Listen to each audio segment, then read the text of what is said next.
So, hi, good morning to all of you. I am Dr. Rama Krishna from Yale University, dealing heat transfer course. In the last two lessons we have seen the fundamentals of conduction, convection and radiation, different laws governing the three modes of heat transfer, and how to evaluate heat transfer basically by using Fourier law of conduction, Newton's law of cooling, and then Stefan-Boltzmann law. This session is meant for establishing the conduction heat equation in Cartesian coordinate system. In general, when heat transfer takes place, it takes place in all possible directions. Not only in x direction or y direction or z direction, it can occur in all the possible x, y, z. But we have seen Fourier law Q equal to minus Ka dt by dx, which represents the heat transfer I have considered in x direction. Similarly, it can occur in y direction also, Q equal to minus Ka dt by dy. Similarly in z direction. So what happens when the heat is transferred by means of conduction through a solid in all the possible directions? How to estimate the temperature at different points within the solid?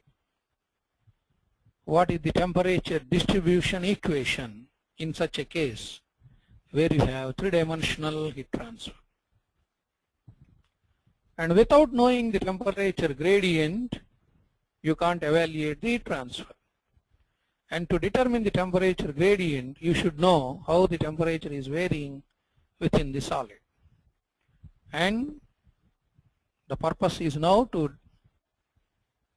establish an equation to estimate or to evaluate the temperature distribution in a solid in three-dimensional way. That is why the heading says three-dimensional conduction heat equation in Cartesian coordinate system. We consider a slab or a paralleloid or a cube. The object can be identified in terms of XYZ coordinate system, which we call it as Cartesian coordinate system. Later on we will go to polar as well as a spherical coordinate system also. At the end of the session, you will be able to understand how to apply the conservation of energy principle for a conduction heat transfer problem. What is an anisotropic material and what is unsteady state conduction, and what is thermal diffusivity, and you will also understand how complex the solution of a real heat transfer problem is. Let us start with an element under consideration. As I said, we are dealing with Cartesian coordinate system. So we consider a cube or a paralleloid having dimensions del x, del y and del z. This is the x direction and this is the y direction, and perpendicular to this paper is z direction. Now the volume of this element is del x into del y into del z. If the density of this element is say rho, then mass of the element becomes density into volume, rho del x del y del z.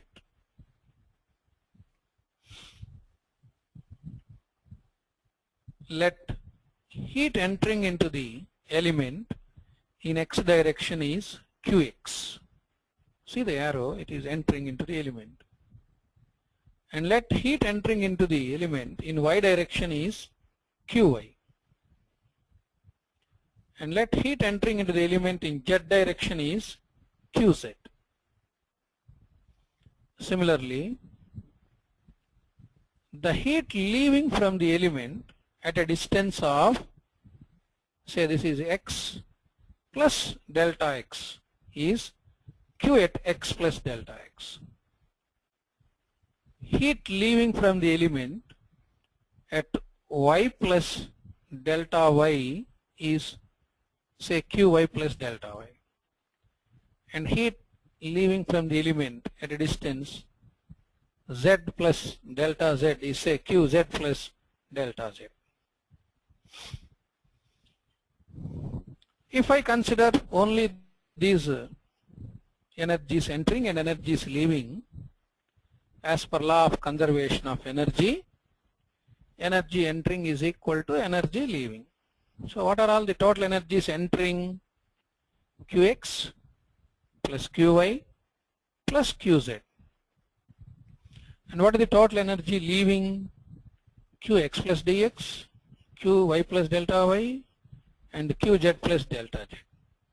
So law of conservation of energy states that energy can neither be created nor destroyed, or energy entering is equal to energy leaving. So you will get an equation Qx plus Qy plus Qz equal to Qx plus delta x plus Qy plus delta y plus Qz plus delta z. As simple as that.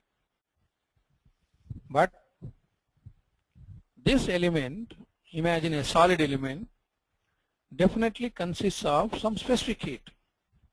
Specific heat is the capacity of the material to hold the energy for every degree temperature rise.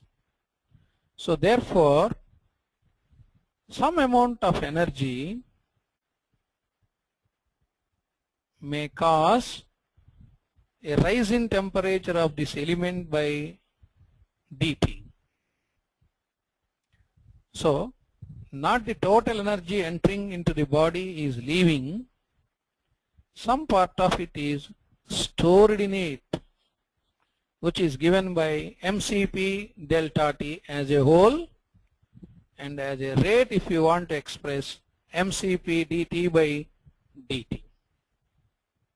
So if you consider that rate of storage of energy in the element, then the energy balance equation changes to energy entering is equal to energy leaving plus some amount of energy stored in it. So Qx plus Qy plus Qz equal to Qx plus delta x plus Qy plus delta y plus Qz plus delta z plus mCp d capital T by d small t. Another interesting thing which you have to consider, particularly in conduction, is internal heat generation, QZ. You consider electrical copper wire. When current is passed through that wire, because of the resistance offered by the wire, some amount of heat generates within the wire. It is an internal heat generation. Similarly, maybe a chemical reaction is going on within this element, an exothermic reaction, which liberates some amount of energy. Or nuclear fission, fusion reactions are going on. They also tend to liberate some amount of energy. So if you consider some amount of energy generation within the element, then the energy balance equation changes as energy entering into the element plus energy generated is equal to energy leaving from the element plus energy stored in it. So let us identify the Qx first. Qx is equal to minus K in x direction, area normal to the direction of heat flow in x direction, if you see in x direction, the area normal to its direction of flow is this one, del z into del y. So Qx is equal to minus Kx del y into del z into dou t by dou x. Similarly, Qy is equal to minus Ky, area normal to the direction of the y direction, del x into del z dou t by dou y. Qz is minus Kz del y del x into dou t by dou z. Now if you know Qx, Qy, Qz, you can determine mathematically Q at x plus del x by using the formula Qx plus dou by dou x of Qx into del x. Let us spend some time on this because this is the crucial thing in deriving the conduction heat transfer. We know Qx, that means the energy at x. We want to find the energy leaving at a distance of x plus del x. So what we will do is, what is the change in the heat per unit length, that is dou qx by dou x. This dou q by dou x represents rate of change of heat with reference to x. Carefully follow. This dou q by dou x represents rate of change of q in x direction. So this will give you what is the change in heat transfer for every unit length. Like that, over how much period you want the variation? Sorry. Over del x thickness, you need the variation. So therefore, rate of change of q in x direction, this gives change per unit thickness, and we want the variation over a total thickness of del x. So the total variation is dou q by dou x into del x. Original value is qx, so the final value is ux plus dou by dou x of qx into del x. Similarly, q at y plus del y is rate of change of q in y direction and total change for a length of del y, and the final value is qy plus total change, which is qy plus del y equal to qy plus dou by dou y of qy into del y. Similarly, q at z plus del z equal to qz plus dou by dou z of qz into del z. Let us assume Qz, this small q suffix z is the amount of heat generated per unit volume. So therefore, the total amount of heat generated in the volume, capital Qz, is equal to heat generated per unit volume into volume, Qz into del x, del y, del z. Now apply the law of conservation of energy. Heat energy entering plus the amount of heat energy generated is equal to the heat energy leaving plus accumulation rate of energy in the element, that is energy stored within the element. So which can be written as Qx plus Qy plus Qz plus Total heat generated is QZ into del X del Y del Z. Energy leaving is Q at X plus del X plus Q at Y plus del Y plus Q at Z plus Z del Z plus stored energy MC del T by del small t. Now look here carefully. While estimating Qx, Qy, Qz, I have written here Kx, Ky, Kz. The K suffix x represents the thermal conductivity in x direction. K suffix y represents thermal conductivity in y direction. K suffix z represents thermal conductivity in z direction, which indicates that we are treating thermal conductivity differently in different directions. Such a material which exhibits different thermal conductivities in different directions is known as anisotropic material.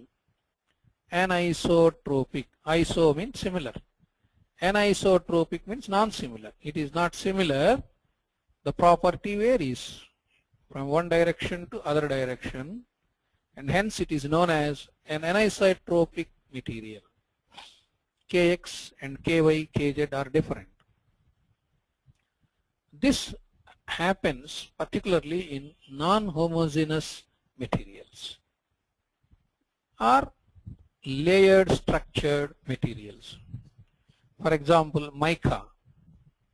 If you take mica, layers, sheet, it is layers like layers.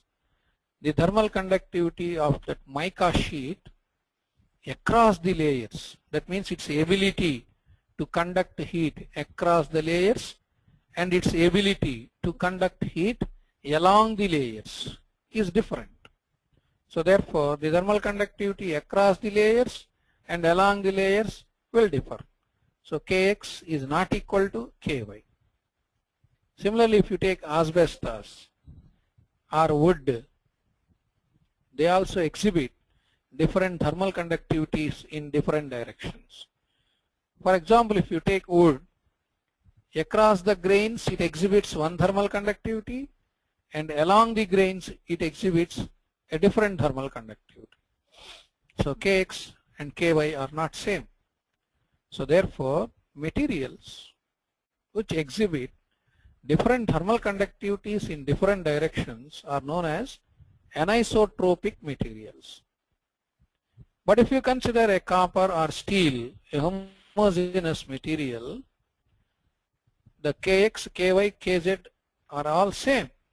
So such a material which exhibits the same thermal conductivity in all directions is known as isotropic material. Isotropic and anisotropic. For the simplicity, we assume isotropic behavior, and hence Kx is equal to Ky equal to Kz. So if you substitute in the place of Qx plus delta x this equation, Qx plus dou by dou x of Qx into del x, the Qx on left hand side and the Qx on right hand side cancels, and this dou x of Qx del x comes to the left hand side with a minus sign that is indicated here. Minus dou by dou x of Qx into del x minus dou by dou y of Qy into del y minus dou by dou z of Qz into del z plus heat generated per unit volume into volume, that is total heat generation, is equal to stored energy per unit time MC dou T by dou small t. Now M means mass, which is nothing but density into volume, del x, del y, del z. So if you observe, the del x, del y, del z, del x, del y, del z, del x, del y, del z throughout the equation gets cancelled, leaving Kx dou square T by dou x square. How? Because dou by dou x of Qx, Qx is Kx del y del z dou t by dou x.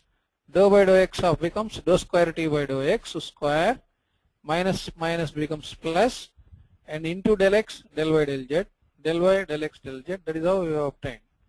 I advise the students to put it on paper and work out when you are going through this lecture once again. So kx dou square t by dou x square plus ky dou square t by dou y square plus kz dou square t by dou z square plus qz equal to rho c dou t by dou small t, where rho is density, c is the specific heat, capital T is the temperature, small t is the time, qz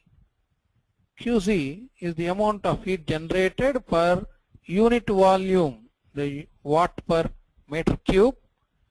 Kx, ky, kz are conductors. As I said, if kx equal to ky equal to kz, the material is known as isotropic material. For example, steel, copper, aluminum, homogeneous in structure. If the thermal conductivity is different in different directions, anisotropic material, mica, wood, laminated sheets, etc. So by assuming kx equal to ky equal to kz, we can write it as k, and dividing the entire equation with k, you will get dou square t by dou x square plus dou square t by dou y square plus dou square t by dou z square plus qz by k equal to rho c by k into dou t by dou small t. And this rho c by k, we denote it as 1 by alpha, or alpha is equal to k by rho c, and this alpha is known as thermal diffusivity. Thermal diffusivity, ratio of thermal conductivity to its storing capacity. Suppose a material is having high thermal conductivity and less storing capacity, then it propagates heat at a faster rate. For example, take copper rod. Hold one end of the rod in your hand and other end put it in fire. Within no time you feel the heat at your hand. That means it is having high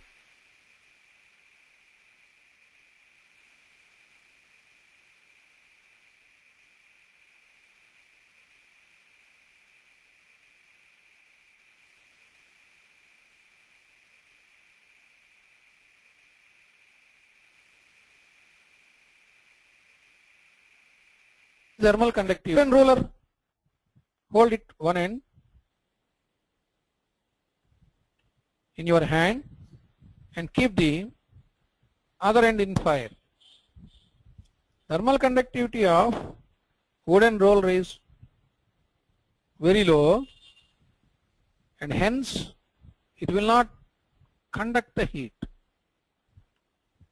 The other end starts burning, still you don't receive the heat to your hand, which indicates that its thermal diffusivity is very low. So thermal diffusivity signifies how fast the material can spread the heat across it. If you observe, the unit of thermal diffusivity alpha, k by rho c, will become meter square per second. K is in watt per meter Kelvin, rho is in kg per meter cube, specific heat is in joule per kg Kelvin, and hence the unit of alpha is meter square per second. So how much area it can cover in 1 second time? That is called its thermal diffusivity. And this dou t by dou small t represents rate of change of temperature with respect to time. So if the temperature is varying with respect to time, that is called unsteady state. If the temperature remains the same at all times, then we call it as steady state. For example, if you leave a hot steel ball in the cold environment, maybe initially the temperature of the ball is 100 degrees centigrade. As time progresses, the surface temperature of the ball slowly drops 100, 90, 80, 70. So the temperature is varying with respect to time, and hence it is called unsteady state. If the temperature remains constant with respect to time, then that is called steady state. If the temperature remains constant with respect to time, the derivative of the time with respect to, temperature with respect to time becomes 0, because T is a constant, its derivative becomes 0 and you don't get this term, and that case is called steady state. Dou T by dou small t is equal to 0. So anyhow, we have derived the three-dimensional conduction equation as dou square T by dou x square plus dou square T by dou y square plus dou square T by dou z square plus Qz by k equal to 1 by alpha dou capital T by dou small t, where alpha is thermal diffusivity, k is thermal conductivity, Qz is the amount of heat generated within the object per unit volume, and small t represents time, and capital T temperature, x, y, z are coordinates. And this can be expressed as del square T plus Qz by k equal to 1 by alpha dou T by dou small t. Under steady state condition, where temperature remains constant with respect to time, this equation reduces to del square T plus Qz by k equal to 0 and is known as Poisson's equation.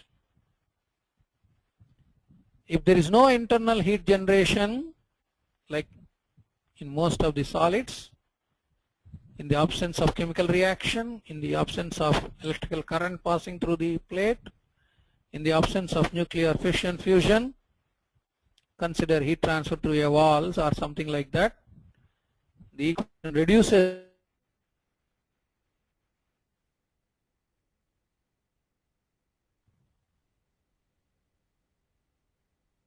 all the three, then it becomes a Fourier conduction heat equation. If you neglect the y and z directions, and if you neglect internal heat generation, and if you consider only steady state, the dou T by dou small t becomes 0, no heat generation, Qz by k becomes 0, we are neglecting heat transfer in y and z directions, these two terms become 0, you will get total derivative d square T by dx square equal to 0 is the one-dimensional steady state conduction equation without internal heat generation. Most of the times in a classroom, we solve problems related to one-dimensional only unsteady state problems. Solution is not possible in a classroom. You have to go for a package, and then different numerical techniques you have to adopt to solve such equations. Now at the end of the session, what you have to remember is a three-dimensional conduction equation in Cartesian system is dou square T by dou x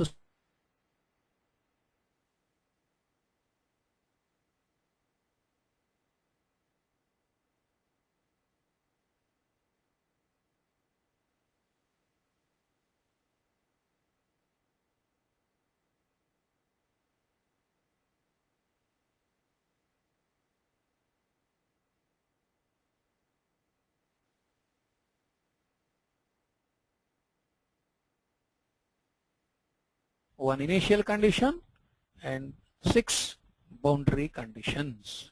Why? Have a look here. D square T by dx square equal to 0.